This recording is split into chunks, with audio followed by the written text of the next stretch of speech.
Hi నమస్తే అండి. మనము డిఎస్సి బయాలజీ గురించి ప్రిపేర్ అవుతున్నాము. సో ఇక్కడ మనం అకాడమిక్ టెక్స్ట్ బుక్స్నే ఫాలో అవ్వాలి. సో ఇందులో మన సిలబస్ తీసుకున్నట్లయితే బాటనీలో ఫస్ట్ చాప్టర్ వచ్చి మనకు diversity in the living world. ఈ diversity in the living world అనేది ఫస్ట్ ఇయర్ బాటనీలో ఫస్ట్ చాప్టరు, అంటే జీవ ప్రపంచంలో వైవిధ్యం అనమాట. సో జీవ ప్రపంచం వైవిధ్యం ఖచ్చితంగా 1 or 2 marks, I think 4 bits దాకా కవర్ అవుతుంది ఇక్కడ. సో మనం ఇంటర్మీడియట్ ఫస్ట్ ఇయర్ వృక్షశాస్త్రం ఫస్ట్ చాప్టర్ తీసుకున్నట్లయితే జీవ ప్రపంచంలో వైవిధ్యం. సో జీవ ప్రపంచంలో వైవిధ్యం ఇందులో ఇంపార్టెంట్ నోట్స్ని నేను ప్రిపేర్ చేయడం జరిగింది. సో ఇంపార్టెంట్ నోట్స్ అంటే ఇందులో ప్రతి ఒక్కటి అన్ఇంపార్టెంట్ అంటే ఏం లేదు. ప్రతి ఒక్క లైను మనకు చాలా ఇంపార్టెంట్ అనమాట. సో అలా తీసుకున్నట్లయితే ప్లాంట్స్ కింగ్డమ్ కూడా దీని కిందే వస్తుంది. సో అలా తీసుకున్నట్లయితే నెక్స్ట్ దీని గురించి ఎక్స్ప్లెనేషన్ చూద్దాము.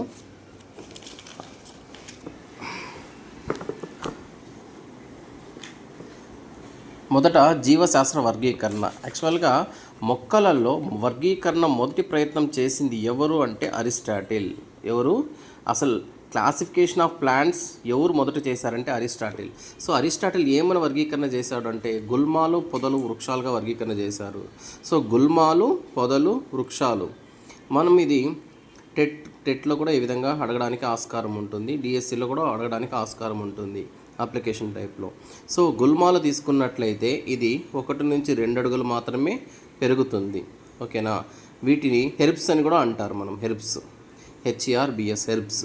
సో ఎగ్జాంపుల్ తీసుకున్నట్లయితే గోధుమ, వరి, మొక్కజొన్న. ఓకే, గోధుమ, వరి, మొక్కజొన్న గుల్మాలు. నెక్స్ట్ పొదలు తీసుకున్నట్టే దీన్ని స్లబ్స్ అంటాము, ఇంగ్లీష్లో స్లబ్స్ అంటాము. వీటికి కాండం వచ్చి 3 నుంచి 5 అడుగుల పొడవు ఉంటుంది. ఓకేనా. ఈ పొదలకు ఎగ్జాంపుల్ వచ్చి మందార, మల్లి. ఓకే. నెక్స్ట్ వృక్షాలు తీసుకున్నట్లయితే మామిడి, చింత. సో హెర్బ్స్ అంటే గుల్మాలు, స్లబ్స్ అంటే పొదలు, ప్లాంట్స్ అంటే వృక్షాలు. వీటికి ఎగ్జాంపుల్ గుర్తుపెట్టుకోవాలి. గుల్మాలకు ఎగ్జాంపుల్ గోధుమ, వరి, మొక్కజొన్న. పొదలకు ఎగ్జాంపుల్ మందార, మల్లి. వృక్షాలకు ఎగ్జాంపుల్ మామిడి మరియు చింత. ఓకే. ఈ గుల్మాలు, పొదలు, వృక్షాలు అనేది అరిస్టాటిల్ సరళ సామీప్య లక్షణాలను బట్టి మొక్కలను వర్గీకరించాడు. ఏ విధంగా వర్గీకరించారంటే సరళ సామీప్య లక్షణాలను బట్టి మొక్కలను వర్గీకరించారు. అడగచ్చు మనకు ఈ విధంగా అకాడమీ టెక్స్ట్ బుక్ ప్రకారం అయితే మొక్కల వర్గీకరణ మొదట ఎవరు ప్రయత్నం చేశారు, ఏ లక్షణాల ఆధారంగా అతను వర్గీకరించారంటే సరళ సారూప్య లక్షణాలను బట్టి 3 రకాలుగా వర్గీకరించారు. ఓకే, ఇది మొదట. నెక్స్ట్ అరిస్టాటిల్ నెక్స్ట్ ఏం చెప్పాడు, జంతువుల్ని కూడా వర్గీకరించారు. ఏ విధంగా అంటే ఎరుపు రంగు రక్తం ఉన్నవి, ఎరుపు రంగు రక్తం లేనివి. ఇది కూడా గుర్తుపెట్టుకోండి, ఇంపార్టెంట్. మనకు అరిస్టాటిల్ గురించి గుల్మాలు, పొదలు, వృక్షాలు మరియు జంతువులను ఎలా వర్గీకరించారు, ఎరుపు రక్తం ఉన్నవి, ఎరుపు రక్తం లేనివి, ఆ విధంగా వర్గీకరించారు. సో చాటన్ అనే శాస్త్రవేత్త లినేయస్ కాలంలో అంటే 1735లో లినేయస్ మొక్కలను వృక్షరాజ్యం మరియు జంతురాజ్యంగా వర్గీకరించారు. ఓకేనా. లినియస్. చాటన్ కూడా 2 రకాలుగానే వర్గీకరించారు. 2 రాజ్యాల వర్గీకరణ వ్యవస్థ ఎవరు ప్రతిపాదించారంటే లినియస్ మరియు చాటన్. లినియస్ యొక్క గ్రంథం వచ్చి స్పీషస్ ప్లాంటారం అనే గ్రంథంలో తన యొక్క వర్గీకరణ అంతా పొందుపరచడం జరిగింది. 2 రాజ్యాల వర్గీకరణ అంటే లీన్ ఎస్ అని గుర్తుపెట్టుకోండి. లీన్ ఎస్. చా ప్లస్ టన్ చాటన్, చా ప్లస్ టన్ చాటన్ 2. సో 2 రాజ్యాల వర్గీకరణ అవేవి వృక్షరాజ్యం మరియు జంతురాజ్యం. సో లీనియస్కే మరొక ఇంపార్టెంట్ ఏమంటే ద్వినామ నామీకరణను ప్రవేశపెట్టింది ఎవరు అంటే గాస్పర్డ్ బాహిన్. ప్రాచుర్యంలోకి అభివృద్ధి చేసింది ఎవరు అంటే లీనియస్. ఓకేనా. ఇతను రచించిన గ్రంథం స్పీషీస్ ప్లాంటారం. ఓకే. ఈ స్పీషీస్ ప్లాంటారంలో లైంగిక వర్గీకరణ మరియు ద్వినామనామీకరణ వర్గీకరణను పొందుపరిచారు. స్పీషీస్ ప్లాంటారంలో అంటే గుర్తుపెట్టుకోండి, లైంగిక వర్గీకరణ, ద్వినామనామీకరణము. ఓకే, లీనియస్. ఇందులో ఇంపార్టెంట్ పాయింట్ ఏమంటే ద్వినామనామీకరణ విధానాన్ని ప్రవేశపెట్టింది ఎవరంటే గుడ్డిగా మనము ఎవరిని పెడతాము, లీనియస్ని పెడతాం, కానీ లీనియస్ని పెట్టకూడదు. ద్వినామనామీకరణను ప్రాచుర్యంలోకి తెచ్చింది ఎవరు అంటే లీనియస్. ప్రవేశపెట్టింది ఎవరు అంటే గాస్పర్డ్ బాహిన్. గుర్తుపెట్టుకోండి, ఎవరు? గాస్పర్డ్ బాహిన్. నెక్స్ట్ వృక్షరాజ్యంలో జీవులన్నింటి ఉమ్మడి లక్షణం ఏమంటే కణకవచం ఉండడం. జంతువులకి కణకవచం ఉండదు, ప్లాస్మా త్వచం ఉంటుంది. వృక్షరాజ్యంలో మొత్తం వర్గీకరణలో ప్రతి ఒక్క మొక్కల్లో వృక్షరాజ్యంలో అన్నిటికీ కనకవచం అనేది ఉంటుంది. ఓకేనా. మరియు క్లామిడోమోనస్ స్పైరోగైరాను శైవలాల క్రింద చేర్చారు, గుర్తుపెట్టుకోండి. ఓకేనా. క్లామిడోమోనస్ స్పైరోగైరా అనేది శైవలాల కింద చేర్చారు. జనరల్గా ఆకుపచ్చని మొక్కలన్నింటిలో కనకవచం వచ్చి సెల్యులోస్తో నిర్మితమై ఉంటుంది. శీలింద్రంలో మాత్రమే కైటిన్ నిర్మితం. ఇది ఇంపార్టెంట్ పాయింట్. ఓకేనా. నెక్స్ట్, అతి పెద్ద ప్రమాణం రాజ్యం, అతి చిన్న ప్రమాణం జాతి. ఇది అందరికీ తెలిసిన విషయమే.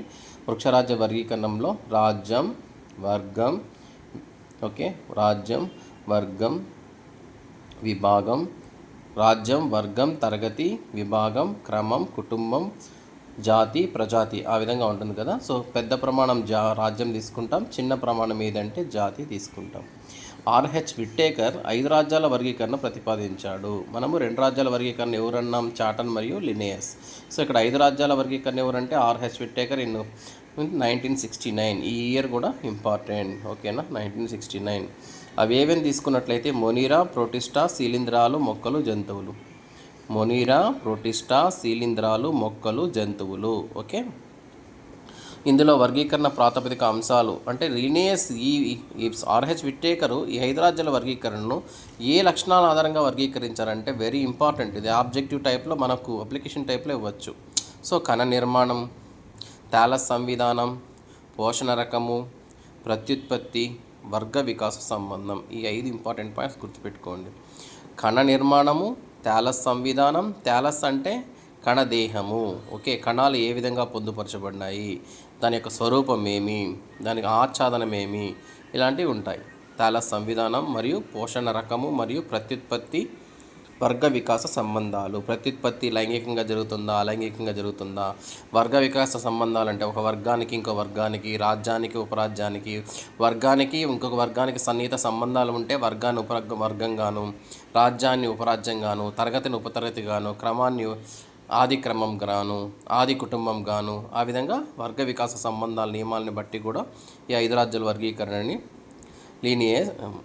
ఆర్హెచ్ విట్టేకర్ అనేది ఆయన ప్రతిపాదించాడు. సో ఇక్కడ తీసుకున్నట్లయితే జనరల్గా మొక్కల వర్గీకరణలో వాటికి నామీకరణ చూసినట్లయితే మొట్టమొదటిగా యాపిల్కి మ్యాలస్ అని పేరు పెట్టారు. ఇది చట్ట విరుద్ధం కాబట్టి పైరస్ అనేది ప్రజాతి, మ్యాలస్ అనేది జాతి. సో పైరస్, మాలస్గా పేరు పెట్టడం జరిగింది. ఇక్కడ తీసుకున్నట్టే మాంజిఫెరా, ఇండికా, లినే అంటే ఏదైతే శాస్త్రవేత్త కనుక్కున్నాడో అతని నామకరణం అనేది ఉండాలి. Mangifera, indica. మాంజిఫెరా అంటే ప్రజాతి, జాతి వచ్చి ఇండికా. ఓకేనా. లాటిన్ భాషలో తీసుకుంటారు, రాయడం మాత్రం ఇటాలిక్స్లో ముద్రిస్తారు. ముద్రణ వచ్చి ఇటాలిక్స్లో ముద్రిస్తాడు, అండర్లైన్ చేస్తారు, లాటిన్ భాషలోకి తీసుకుంటారు. సో ఇది ఇక్కడ. సో ఈ నామీకరణ మొత్తము మనకు ఎందులో పొందుపరిచారు అంటే ఐసిబిఎన్లో పొందుపరిచారు. ఐసిబిఎన్ అంటే international code for botanical nomenclature. ఓకేనా. International code of botanical nomenclature. Next, జాతి ప్రజాతి నామాలు ఒకే విధంగా ఉంది అంటే దానిని ఏమని చెప్తామంటే టోటోనిమీ అంటారు. ఓకేనా. జాతి ప్రజాతి నామాలు ఒకే విధంగా ఉంటే దాన్ని టోటోనిమీ అంటారు. ఆర్హెచ్ విట్టేకర్ వర్గీకరణలో కేంద్రక పూర్వజీవులు మొనీరా, నిజ కేంద్రక జీవులు ఎవరు అంటే ప్రోటిస్టా, శీలింధ్రాలు, మొక్కలు, జంతువులు. ప్రోటిస్టా, శీలింధ్రాలు, మొక్కలు, జంతువులు ఇవి కేంద్రక అని మొనీరా వచ్చి కేంద్రక పూర్వజీవులు. మొనీరా కేంద్రక పూర్వజీవులు, నిజ కేంద్రక జీవులు వచ్చి ప్రోటిస్టా, శీలింధ్రాలు, మొక్కలు, జంతువులు. ఓకేనా. ఇది ఓకే. నెక్స్ట్ కణకవచం తీసుకున్నట్లయితే సెల్యులేజేతర కణకవచం ఉంటుంది. అంటే పాలీసాకరైడ్ మరియు అమైనో యాసిడ్స్ ఇది కలిపి ఉంటే అది కేంద్రక త్వచం దానిలో కలిపి ఉంటుంది. సో కణకవచం వచ్చి సెల్యులేజేతర అంటే అమైనో యాసిడ్స్ మరియు అమైనో ఆమ్లం మరియు పాలీసాకరైడ్. ఇది కేంద్రక త్వచం ఉండదు. ఏట్లో ఉండదు? మొనీరాలో ఉండదు. కానీ కణయుతంగా ఉంటుంది, స్వయంపోషితంగానే ఉండొచ్చు, పరపోషితంగా ఉండొచ్చు, పుతికహారంగా ఉండొచ్చు, పరాన్నజీవనంగా ఉండొచ్చు. ఓకే. మొనీరా గురించి చెప్తామంటే ఇక్కడ కణకవచంలో సెల్యులోజ్ అంటే పాలీసాకరైడ్ మరియు అమైనో యాసిడ్తో కాంబినేషన్ ఉంటుంది. సో ఆ కేంద్రక త్వచం అనేది ఉండదు. కేంద్రక త్వచం లేదు కాబట్టి దీన్ని కేంద్రక పూరక జీవులు అంటారు. కేంద్రకం చుట్టూ కేంద్రక త్వచం ఉండదు. సో దాన్ని మొనిరా వర్గ జీవుల్ని మనము మొనిరా రాజ్యం కింద చేర్చడం జరిగింది. నెక్స్ట్ శీలింధ్రాలు. సో శీలింధ్రాలు తీసుకున్నట్టయితే ఇక్కడ కనకవచం ఉంటుంది. కైటిన్ నిర్మితం, నో సెల్యులోస్, బహుకణయుతం, వదులు కణజాలం, పరపోషితం మరియు పూతికాహార జీవనాన్ని కనుగొని గడుపుతుంది. సో శీలింధ్రాలు ఫంగైకి కనకవచం ఉంటుంది. కనకవచం మనం మొదట్లోనే చెప్పుకున్నాం. కనకవచం ఫంగైకి కైటిన్ నిర్మిత కనకవచం ఉంటుంది. మిగిలిన వృక్షరాజ్యంలో సెల్యులోజ్తో కనకవచం అనేది నిర్మించబడి ఉంటుంది. సో ఇక్కడ సెల్యులోజ్ ఉండదు శీలింధ్రాల్లో. ఓకేనా, అది బహుకణయుతంగానే ఉండొచ్చు, ఏకకణయుతంగానే ఉండొచ్చు శీలింధ్రాలు. సో ఇందాక చెప్పుకున్నాం కదా, మనం 2 రాజ్యాల వర్గీకరణ ఎవరెవరు ప్రతిపాదించారంటే అక్కడ లీనియస్ మరియు చాటన్ చెప్పాం కదా. చాటన్ కూడా ఏం చెప్పాడు? కేంద్రక పూర్వక జీవులు మరియు నిజ కేంద్రక జీవులు అని చెప్పారు ఎవరు? చాటన్. అదే లీనియస్ ఏం చెప్పాడు? వృక్షరాజ్యము మరియు జంతురాజ్యంగా చెప్పాడు. సో 3 రాజ్యాల వర్గీకరణ ఎవరంటే హెకెల్, ఎర్నస్ట్ హెకెల్ గుర్తుపెట్టుకున్నా. HKL 3 ఇది గుర్తుపెట్టుకోండి. సో ఎర్నస్ట్ హెకెల్ ఏమన్నాడంటే ప్రోటిస్టా, ప్లాంటే, అనిమేలియా. సో 3 రాజ్యాల వర్గీకరణ ఊజా టాల్ అనే శాస్త్రవేత్త కూడా కనుక్కున్నాడు. సో అతను ఏం చేశాడంటే బ్యాక్టీరియా, అరాకియా, యూకారియా. సో ఈ 3 బ్యాక్టీరియా, అరాకియా, యూకారియా. ఓకేనా. నెక్స్ట్ 4 రాజ్యాల వర్గీకరణ ఎవరంటే కోప్లాండ్, మొనిరా, ప్రోటిస్టా, ప్లాంటే, అనిమేలియా. ఓకేనా, మొనిరా, ప్రోటిస్టా, ప్లాంటే, అనిమేలియా గుర్తుపెట్టుకోండి. ఇది ఏ విధంగా గుర్తుపెట్టుకోవాలి? కన్ఫ్యూజ్గా ఉంటుంది.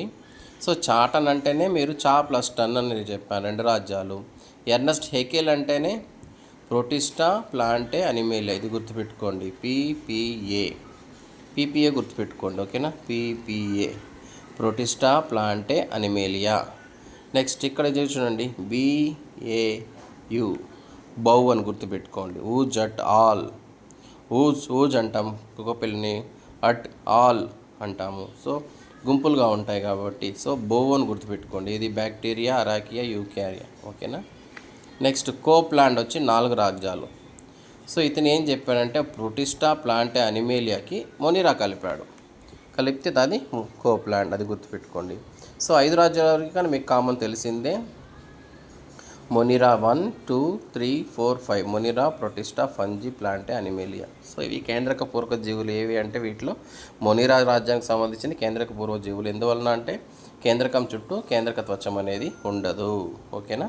నెక్స్ట్ 6 రాజ్యాల వర్గీకరణ కొత్తగా ఒక ఆయన వచ్చాడు. ఎవరంటే కెవాలియర్ స్మిత్. ఇది ఈయన గుర్తుపెట్టుకోండి. ఇతను ఏం చేశాడంటే 6 రాజ్యాల వర్గీకరణ మొనిరాకి ఈ ప్రోటిస్టాని మనకు ఫంజీ, ప్లాంటేగా సపరేట్ చేశాడు. మొనిరా అలానే వచ్చింది. ఈ ప్రోటిస్టా బదులు వచ్చి ఫంజీ ఉంటుంది. ప్రోటిస్టాని తీసేశాడు. ప్రోటిస్టా తీసేసి ప్లాంటే, అనిమేలియాని కోమిస్టా ప్రోటోజువన్గా సపరేట్ చేశాడు. ఎవరు? కెవాలియర్ స్మిత్ అనే అతను. మొనిరా ఫంగీతో పాటు చూడండి, మొనిరా ఫంగీతో పాటు ప్లాంటే యాడ్ అయింది. సేమ్ ఇవన్నీ ఉన్నాయి. సో ఇక్కడ ప్రోటిస్టా తీసేసి కోమిస్టా యాడ్ చేశాడు, ప్రోటోజువా యాడ్ చేశాడు. యాక్చువల్గా కోమిస్టా ప్రోటోజువా యాడ్ అవుతుంది. ఇక గుర్తుపెట్టుకోవాలి. ప్రోటిస్టా తీసేసి కోమిస్టా ప్రోటోజువా యాడ్ అయిందంటే దేనికి? 5 రాజ్యాల వర్గీకరణలకు ఇది యాడ్ అయిందంటే ప్రోటిస్టా తీసేసి ప్రోటిస్టా ప్లేస్లో కోమిస్టా ప్రోటోజువాని యాడ్ అయిందంటే ఇది కెవాలియర్ స్మిత్ అని గుర్తుపెట్టుకోండి. అదేవిధంగా కార్ల్ వోస్ కూడా 6 రాజ్యాల వర్గీకరణ చేశాడు. Archaebacteria, eubacteria, Fungi, Protista, Plantae, Animalia అనేది కామన్ అండి. ప్రోటిస్టా బదులే మనకి ఇక్కడ Chromista Protozoa Cavalier Smith. So Fungi is a common. So ఇక్కడ మొనిరాని ఏం చేశారంటే ఆర్కీ బ్యాక్టీరియా, యూ బ్యాక్టీరియాగా చెప్పారు. ఈ 2 కలిపి RH విట్టేకర్ ఏం చేశాడు? మొనిరాలో పెట్టాడు. RH విట్టేకర్ మరియు కెవాలియర్ స్మిత్ వచ్చి ఆర్కీ బ్యాక్టీరియా, యూ బ్యాక్టీరియా ఈ 2 కలిపి మొనిరాలో పెట్టారు. So Cavalier Smith. సో ఇక్కడ కార్ల్ బోస్ ఏం చేశాడు? మొనిరా రిమూవ్ చేసి ఆర్కీ బ్యాక్టీరియా, యూ బ్యాక్టీరియాగా ఇవి వర్గీకరణ అనేది చేశారు. ఓకేనా. ఇది జనరల్గా అయితే బ్యాక్టీరియా, అరాకియా, యూకారియా అంటేనే ఎర్నస్ట్ హెకెల్ 3. ఈ 2 plus eubacteria, archaebacteria, archaea. ఓకేనా. ఈ 3 ఉన్నప్పుడు ఈ 3 అంటే బ్యాక్టీరియా, అరాకియా, యూకారియా ఈ 3 కలిపి వచ్చి ఏం చెప్పాడు? ఎర్నస్ట్ హెకెల్ చెప్పాడు 3 రాజ్యాలు. సో ఇక్కడ ఏం చేశారంటే ఇక్కడ ఎలా గుర్తుపెట్టుకుంటారంటే ఆర్హెచ్ విట్టేకర్ వచ్చి మొనిరా డైరెక్ట్గా ఇచ్చాడు. అదే కెవాలియస్ స్మిత్ వచ్చి మొనిరా ఇచ్చాడు, ఇచ్చేసి ప్రొటిస్టాను కోమిస్టా ప్రోటోజోవన్గా మార్చాడు. అదే కార్లోవోస్ ఏం చేశాడంటే ప్రొటిస్టా అలానే ఉన్ని, ప్రొటిస్టాను వద్దు, నేను మొనిరాని ఏం చేస్తాను ఆర్కీ బ్యాక్టీరియా మరియు యూ బ్యాక్టీరియాగా మారుస్తాను అనేసి మనకి ఎవరు చెప్పారంటే కార్లోవోస్. ఇది ఇంపార్టెంట్. 6 రాజ్యాల వర్గీకరణ ఎవరెవరు అంటే ఇద్దరు. అదేవిధంగా 3 రాజ్యాల వర్గీకరణ ఎవరు అంటే ఇద్దరు. ఎవరెవరు? ఊజటాల్ మరియు ఎర్నెస్ట్ హెకెల్.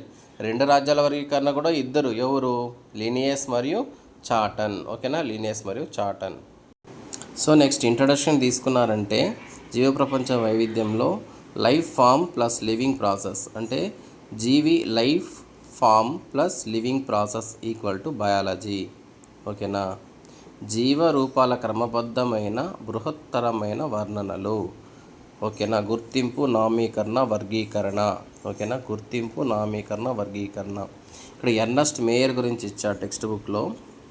సో ఇతను వచ్చి ఎవల్యూషనరీ బయాలజిస్టు, 20వ శతాబ్దపు డార్విన్గా చెప్పవచ్చు, పరిణామ సంబంధ శాస్త్రవేత్తగా చెప్పవచ్చు, జాతి వైవిధ్య ఆవిర్భాన్ని చెప్పవచ్చు. అంటే ఆరిజిన్ ఆఫ్ స్పీషీస్ డైవర్సిటీ. ఇది ఆరిజిన్ ఆఫ్ స్పీసీస్ డైవర్సిటీ అంటేనే మనకు ఎర్నస్ట్ మేయర్ గుర్తుపెట్టుకోవాలి. ఎర్నస్ట్ మేయర్ అంటేనే ఎవల్యూషన్, జీవ పరిణామ సంబంధించిన శాస్త్రవేత్త, పరిణామ సంబంధ శాస్త్రవేత్త. ఏ శాస్త్రవేత్త? పరిణామ సంబంధ జీవ శాస్త్రవేత్త. జాతి వైవిధ్య ఆవిర్భావము అంటేనే మనకు ఎర్నస్ట్ మేయర్ గుర్తుపెట్టుకోండి. ఇతని యొక్క గ్రంథం ఆరిజిన్ ఆఫ్ స్పీషీస్ డైవర్సిటీ. పెరుగుదలకు ఉన్న జంట లక్షణాలు ఏవి అంటే ద్రవ్యరాశి, సంఖ్య అభివృద్ధి. అంటే సంఖ్య అభివృద్ధి జరుగుతుంది, ద్రవ్యరాశి అభివృద్ధి జరుగుతుంది. ఈ 2 లక్షణాలు ఉండేది. పెరుగుదలకు ఉన్న జంట లక్షణాలు ఏవి అంటే ద్రవ్యరాశి మరియు సంఖ్యలో అభివృద్ధి. సో శీలింధ్రాలు అలైంగిక ప్రత్యుత్పత్తి సిద్ధ బీజాల ద్వారా జరుగుతుంది. ఈస్ట్ హైడ్రాలలో కోరకీభవనం లేదా బడ్డింగ్ లేదా ప్రరోహాలు వెరీ ఇంపార్టెంట్. ఈస్ట్లో అలైంగిక ప్రత్యుత్పత్తి అంటేనే మనకు కోరకీభవనం, ప్రరోహం, బడ్డింగ్ గుర్తుపెట్టుకోవాలి. ఓకేనా. నెక్స్ట్ శీలింధ్రాలు తంతురూప శైవలాలు, మాస్లు. అంటే ప్రోటోనిమం మొక్కలవ్వడం ద్వారా ప్రత్యుత్పత్తి జరుగుతుంది. ప్రోటోనిమం అనే మనం ప్రథమ తంతువు అంటారు. అది మొక్కలవ్వడం ద్వారా జరుగుతుంది. శీలింధ్రాలు, ఒక శీలింధ్రం చిన్న మొక్కగా ఏర్పడితే అది ప్రథమ తంతువుగా మారి కొత్త శీలింధ్రాలుగా ఏర్పడతాయి. ప్రత్యుత్పత్తి జరుపుకోలేనివి ఏవి అంటే వృక్షరాజ్యం కానీ తేనెటీగల్లో వంద్యశ్రామక జీవులు. ఓకేనా. జీవ ప్రపంచం ఇంట్రడక్షన్ చెప్తున్నాం మనం. జీవ ప్రపంచం అంటే మొక్కలు వస్తాయి, జంతువులు వస్తాయి. సో ప్రత్యుత్పత్తి జరుపుకోలేనివేవి? తేనెటీగల్లో వంద్యశ్రామిక జీవులు, మ్యూల్స్, సంతాన సాఫల్యత లేని మానవ దంపతులు. ఓకేనా. అది ఇంపార్టెంట్, అంత ఇంపార్టెంట్ కాదు. మనకు వంద్య ఎక్కడ ఉన్నాయంటే హ్యూమన్లో ఉండొచ్చు, ఏ రకమైన జంతువుల్లోనూ ఉంటుంది. సో పర్టికులర్గా మనకు అకాడమీ టెక్స్ట్ బుక్ ప్రకారం తేనెటీగల్లో వంద్యశ్రామిక జీవులను ఇచ్చాడు. మ్యూల్స్ గుర్తుపెట్టుకోండి. ఓకేనా, మ్యూల్స్. నెక్స్ట్ పర్యావరణ ప్రేరణకు జీవి చూపే అనుక్రియలనే క్షోభ్యత అంటారు. ఇది ఆల్రెడీ మనకు లోయర్ సెక్షన్లో వస్తుంది. క్షోభ్యత అంటే పర్యావరణ ప్రేరణలకు జీవి చూపే అనుక్రియలను క్షోభ్యత అంటారు. మనం పెన్నుతో మనల్ని గుచ్చామంటే సడన్గా మన చేయి వెనక్కి లాగుతాము.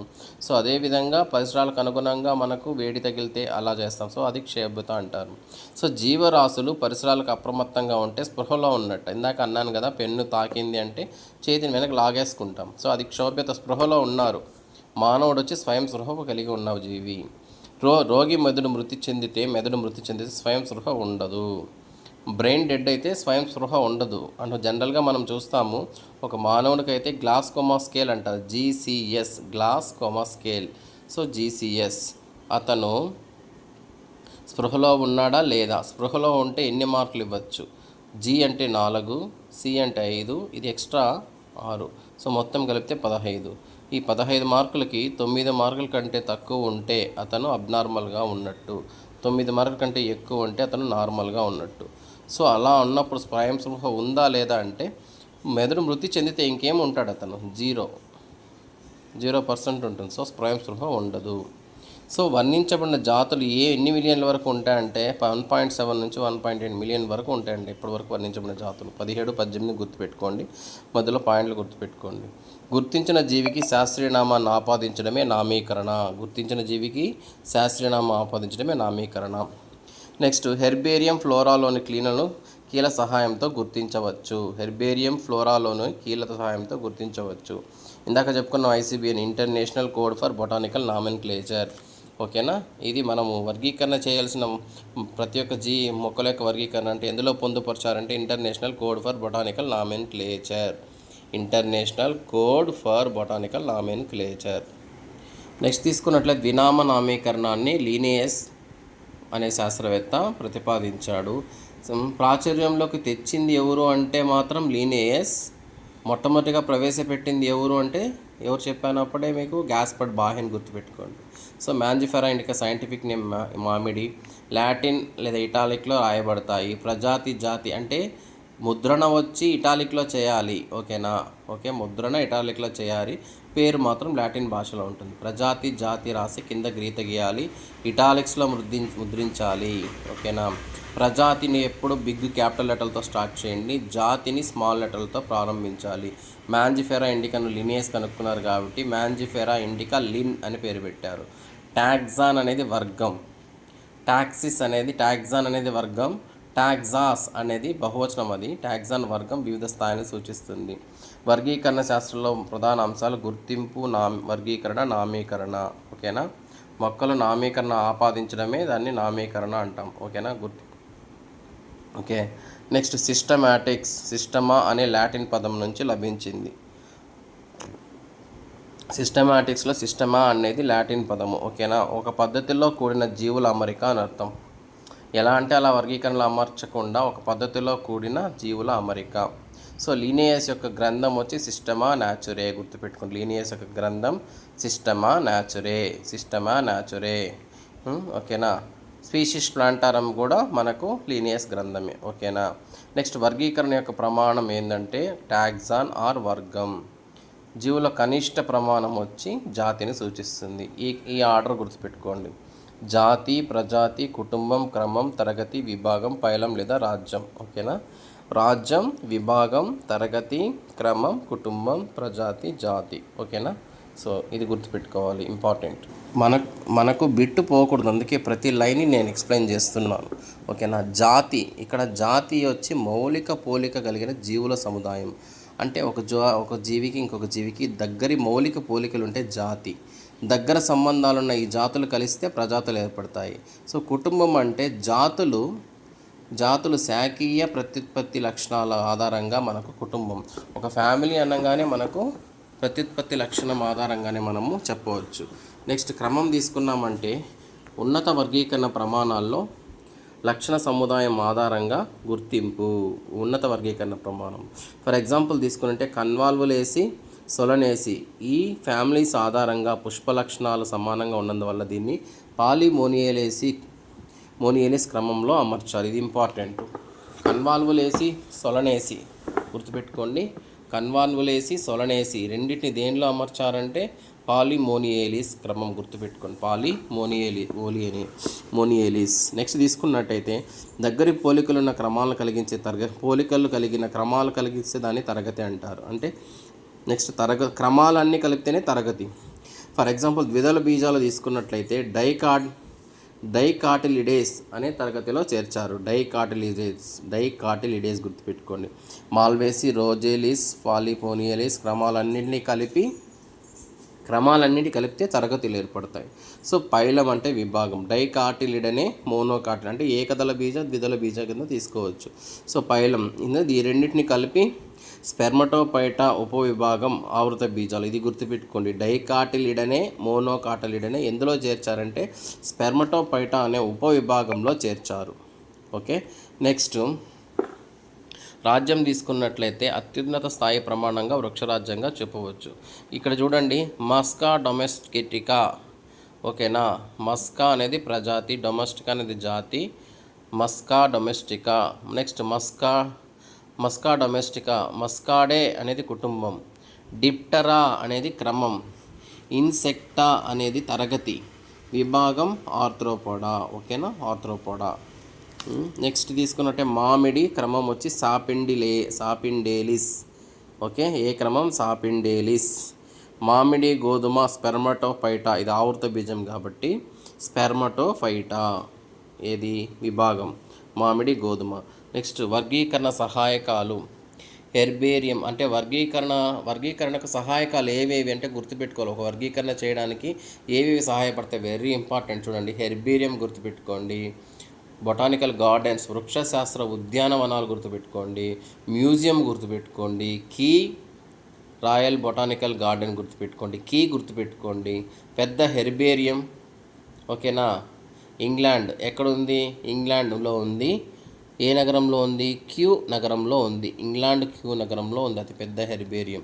So herbarium, botanical gardens, museum, కీలో వచ్చి ఫ్లోరా అండ్ మాన్యువల్ కేటలాగ్స్, ఈ 3 ఉంటుంది. ఇది ఇంపార్టెంట్. కీలో ఏముంది, flora, manual, catalogues. Okay. So first chapter అయింది. ఫస్ట్ చాప్టర్లో ఇంట్రడక్షన్లో మనకు గ్లాజరీ ఇచ్చారు, గ్లాజరీ పదకోశము. సో ప్రరోహాలు ఇందాక అన్నాం, ప్రరోహాలు లేదా బడ్డింగ్ లేదా కోరకీ బోనం ఈస్ట్ హైడ్రాలో జరుగుతుంది. ఇవి ఏకకణ జీవులు. ఓకేనా. ఈస్ట్ హైడ్రాలో జరుగుతుంది. అలైంగిక ప్రత్యుత్పత్తి పక్వస్థితి జనకుల బహిర్గతంగా పెరిగిన భాగము. అంటే సపోజ్ ఒక హైడ్రా ఉంది అంటే దీనిలో ఒక బడ్డింగ్ ఏర్పడి ఇది విడిపోయి కొత్త హైడ్రాగా ఏర్పడుతుంది. ఓకేనా. ఒక జీవి 2 జీవులుగా మారిపోతుంది. సో అలైంగిక ప్రత్యుత్పత్తి. సో కుంచనం ఏర్పడిన ద్వారానే వేరే కొత్త జీవి ఏర్పడుతుంది. ఇక్కడ కుంచనం ఏర్పడి కొత్త జీవి ఏర్పడుతుంది. సో దీన్ని కోరకీ బోండం అన్నా, బడ్డింగ్ అన్నా, ప్రరోహాలు ఏర్పడడం అన్నా రెండో ఒకటే. సో ఇందాక మనం తెలుసుకున్నాం వర్గీకరణలకు ఉపయోగపడేవి ఏవేవి అంటే మనం చెప్పాం కదా ఏంటి, మ్యూజియంలు, ఫ్లోరా, ఉద్యానవనాలు, హెర్బేరియంలు. ఓకేనా. అవి చెప్పుకున్నాం కదా. దానిలో ఫ్లోరా అంటే ఏంటి, ఫ్లోరా అంటే నిర్దిష్ట ఆ ప్రదేశం ఆవాసాల్లో మొక్కల యొక్క ఆవాసం, వృక్ష జాతుల విషయ సూచక సమాచారం జాబితాను క్రమ పద్ధతిలో అమర్చబడి ఉండడం. అంటే ఒక నిర్దిష్ట ప్రదేశం ఆవాసంలో సపోజ్ ఒక గార్డెన్ తీసుకున్నాం, అందులో మొక్కల ఆవాసం ఎన్ని ఉన్నాయి, ఎన్ని మొక్కలు ఉన్నాయి, వాటి యొక్క విషయ సూచిక ఒక సమాచారం జాబితా అనేది ఒక వరుస క్రమంలో అమర్చి ఉంటే దాన్ని ఫ్లోరా అంటాం. ఓకే. మొక్కలు అవ్వడం అంటే తంతురూప జీవుల శాఖీయ ప్రత్యుత్పత్తి మొక్కలు అవ్వడం. పెరుగుదల అంటే జీవుల శుష్క భారంతో మార్పును ముడిపడి ఉండేది. అంటే ఇందాక చెప్పుకున్నాం కదా, సంఖ్యలోనూ వృద్ధి ఉంటుంది, జీవద్రవ్యరాశిలోనూ అభివృద్ధి ఉంటే అది పెరుగుదల సూచకంగా మనం భావిస్తాం. మానవుల్లో కూడా అంతే కదా. కణాల సంఖ్య పెరుగుదల జరగడం వల్లనే మనిషి హైట్ పెరగడం, లావ్ అవ్వడము ఇలాంటివి జరుగుతుంది. ద్రవ్యరాశి మారుతుంది, కణాల సంఖ్య కూడా మారుతుంది. అదేవిధంగా జీవుల శుష్క భారం అన్నాం చూడండి, బరువు మార్పుతో ముడిపడి ఉండేదే పెరుగుదల. సో మాన్యువల్ కూడా మనకు వర్గీకరణలో ముఖ్యమైన పాత్ర. First point. సో మాన్యువల్ అంటే తక్షణ సంప్రదింపు పుస్తకం. మనం ఒక ప్రయోగం చేయాలంటే మనకు మాన్యువల్ కావాలి. అదేవిధంగా తక్షణ సంప్రదింపు పుస్తకం ఏది అంటే మాన్యువల్. నెక్స్ట్ వర్గ వికాసం ఆర్ ఫైలోజని. ఇది ఇంపార్టెంట్, గుర్తుపెట్టుకోండి. ఫైలోజని అంటే ఫైలో అంటేనే జీవ మరియు జీవ సముదాయం యొక్క పరిణామాత్మక చరిత్ర. జీవి లేదా జీవ సముదాయం యొక్క పరిణామాత్మక చరిత్ర. ఓకే. జీవి సముదాయ పరిణామాత్మక చరిత్ర సింపుల్గా అడుగుతారు. అప్పుడు ఆప్షన్ వర్గ వికాసం అని ఇవ్వచ్చు, ఫైలోజని ఇవ్వచ్చు. వర్గ వికాసము మరియు ఫైలోజని అంటేనే జీవ సముదాయం యొక్క పరిణామాత్మక చరిత్ర. గుర్తుపెట్టుకోండి. జీవి సముదాయం, ఒక జీవి లేదా జీవుల యొక్క సముదాయం ఉంటుంది. వాటి యొక్క పరిమాణంగా ఎంత పరిణామం ఉంది, వాటి చరిత్ర ఏముంది అని చెప్పడమే వికాసం అంటేనే. ఇంకా ముందడుగు వెళుతూ పెరుగుతూ ఉండేది వికాసం అన్నమాట. సో వికాసం, సో దాన్నే ఫైలోజని అంటాం. గుర్తుపెట్టుకోండి. సిద్ధబీజం ఇట్స్ కామన్, అలైంగికంగా ఉంటుంది. ఏకకణ ప్రత్యుత్పత్తి ప్రమాణం ఏదంటే సిద్ధబీజం. అలైంగిక ఏకకణ ప్రత్యుత్పత్తి ప్రమాణం సిద్ధబీజం. సో మియోస్పియర్లు ఉన్నత శ్రేణి మొక్కల్లో సిద్ధబీజం మాతృకణాల క్షయకరణ విభజన చెంది అనంతరం ఏర్పడే సిద్ధబీజాలు. ఓకేనా. ఉన్నత శ్రేణి మొక్కల్లో ఈ సిద్ధబీజం అనేది క్షయకరణ విభజన చెంది ఏర్పడే సిద్ధబీజ మాతృకణం క్షయకరణ విభజన చెంది సిద్ధబీజాలు ఏర్పడతాయి. అది మియోస్పోర్లు. సో మెటాస్పోర్లు తీసుకుంటే థాలాఫైటాలో మనకు సిద్ధబీజాలు సమవిభజన ఫలితంగా ఏర్పడేవి. మెటాస్పోర్లు మైటాసిస్ అంటేనే సమవిభజన కదా. సో మియాసిస్ అంటేనే క్షయకరణ విభజన. సో ఇక్కడ సమవిభజన ఫలితంగా ఏర్పడేవి సిద్ధబీజాలు మెటాస్పోర్స్. మియోస్పోర్స్ అంటే క్షయకరణ విభజన ఫలితంగా ఏర్పడేది. సో టాక్సాన్ అంటే వర్గీకరణ వ్యవస్థలో ఏ స్థాయికి చెందిన ప్రమాణాన్నైనా టాక్సాన్గా చెప్తాము. ఓకే. ఏ వర్గీకరణ వ్యవస్థలో ఏ స్థాయికి చెందిన ప్రమాణమైనా టాక్సాగా చెప్పవచ్చు. టాక్సాన్ ఇది ఫ్లోరల్ వర్డ్, బహువచనం టాక్సా అంటే. సో మోనోగ్రాఫ్ అంటే ఏదో ఒక వర్గానికి సంబంధించిన సమాచారం కలిగి ఉండడం. ఏదో ఒక వర్గానికి సంబంధించిన సమాచారం కలిగి ఉంటే దాన్ని మోనోగ్రాఫ్ అంటారు. సో ఇందాక మనం చెప్పుకున్నాం కదా, ఆర్హెచ్ విట్టేకర్ వచ్చి 1969లో మనకు 5 రాజ్యాల వర్గీకరణ ప్రతిపాదించాడు. సో 5 రాజ్యాల వర్గీకరణ ఇది. సో దేని ఆధారంగా ప్రతిపాదించంటే వెరీ ఇంపార్టెంట్. పోషణ, అది పరాన్నజీవనమా, స్వయం పోషకమా, రసాయనిక పరపోషితమా, రసాయనిక స్వయం పోషితమా, కాంతి స్వయం పోషితమా, రసాయన కాంతి పరపోషితమా, కణకవచం ఏ విధంగా ఉంది, థాలస్ విభాగం ఏ విధంగా ఉంది, కేంద్రక త్వచం ఉన్నదా లేదా, కణం ఏ రకమైన కణం, ఏకకణమా బహుకణమా, శరీర సంవిధానం థాలస్ ఎలా ఉంది. సో ఈ లక్షణాల ఆధారంగానే మనకు వర్గీకరణ అనేది విట్టేకర్ చేశారు. ఓకే, 1969లో చేశారు. ఓకేనా, ఇది గుర్తుపెట్టుకోవాలి. 5 రాజ్యాల వర్గీకరణ ఏ విధమైన ఆధారంగా, ఏ సమాచారం ఆధారంగా వర్గీకరించారంటే పోషణ గుర్తుపెట్టుకోండి, కణకవచము, థాలస్ సంవిధానం, శరీర విధానం, కేంద్రక త్వచం మరియు కణం. ఓకేనా, మనం ఇంతవరకు జస్ట్ ఇంట్రడక్షన్ పార్ట్ తీసుకుంటాం. ఇప్పుడు మనకు ఆర్హెచ్ విట్టేకర్ ప్రకారం మనకి ఏం చెప్పాము, మొనీరా, ప్రోటిస్టా, ఫంగి,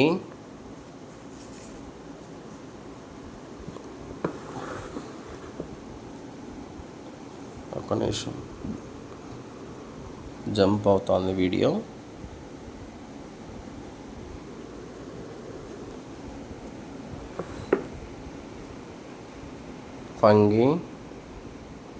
ఫంగి తర్వాత శైవలాలు,